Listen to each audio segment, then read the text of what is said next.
Welcome back. Again, this is Kevin Epps, creator and facilitator of Digital Brilliance Hour.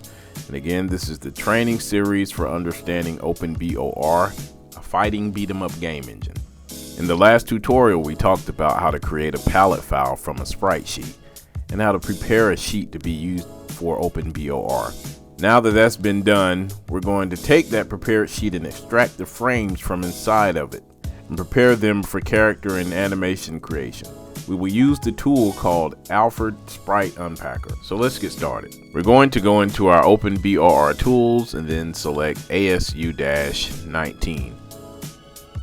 And inside this folder, we're going to open up ASU.exe. Once open, we'll take our newly created PNG file and just drag it over into the application itself. It will then take the image, analyze it to find different sprite frames in it. In order to extract frames, we have to click on the separated frames. Once clicked, the frames will appear selected. You can select more than one frame to export all at once. Let's start with the idle animation. For Hagar, it's only one frame, so we'll just select this frame and export. I actually forgot one thing. Before we can start the first animation, we need to set the options on the tool. But first, we need to make sure the exported frame preserves the palette that you worked so hard for. Also, we want the tool to give you a prompt to where you want the files exported. This makes it easier to ensure that your exports are structured. In this tutorial, I used my own test user folder to create the export folder in. But in your case, I would rather you create the export folder inside of your main-OpenBOR game assets folder. You can create it all there. Now back to the tutorial. Once at the prompt, we want to create a new folder called Hagar. Then inside that folder, create a folder called Idle. Then select that folder to place the frame inside. And this is something we'll do for all animations. Create a subfolder with the name of the animation and export the selected frames inside that folder. Also, before we move on to the next animation, please make sure to click the selected frames to unselect. We'll have to do that every time. Next, let's do the same export process for the walk animation. Create the walk subfolder and extract inside.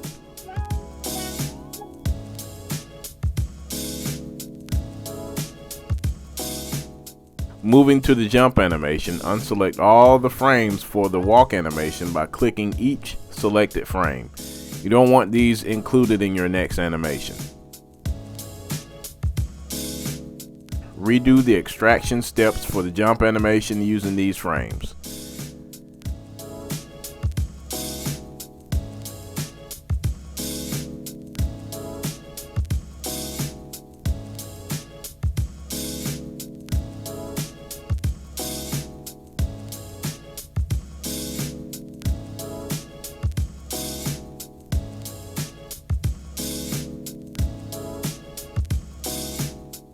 Next is for attack 1, which is the initial attack animation for a character.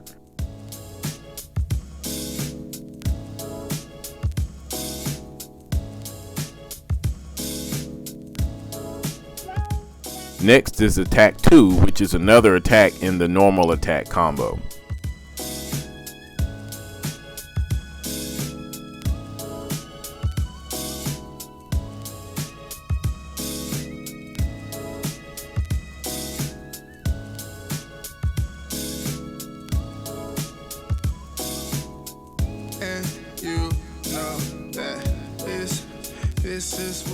And so on and so on. So repeat the same process for the rest of the animations. Man, you know that this is what I do. What I do.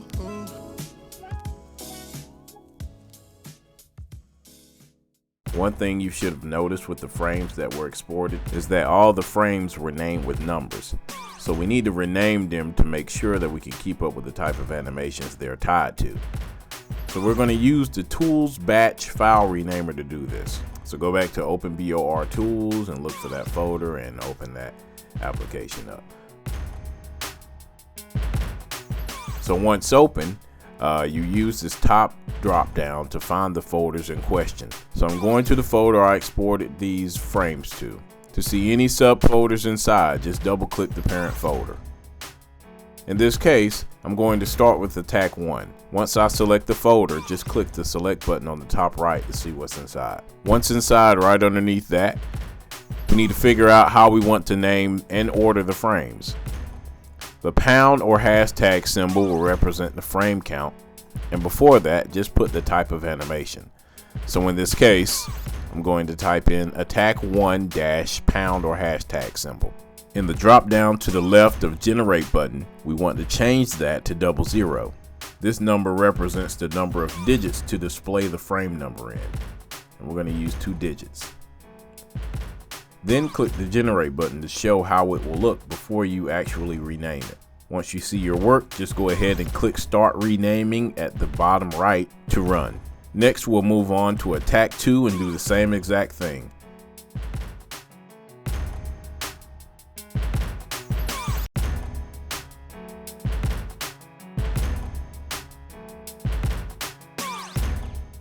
Keep doing the same thing for the rest of the animations you've created.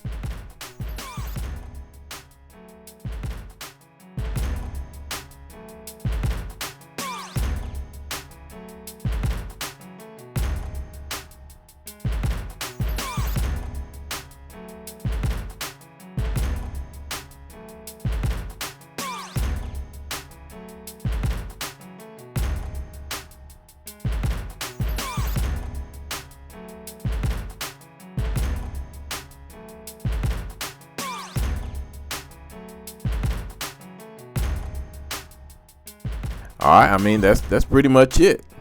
Pretty simple, right? This concludes this tutorial to extract and prepare sprite sheets for object creations in OpenBOR. See you soon.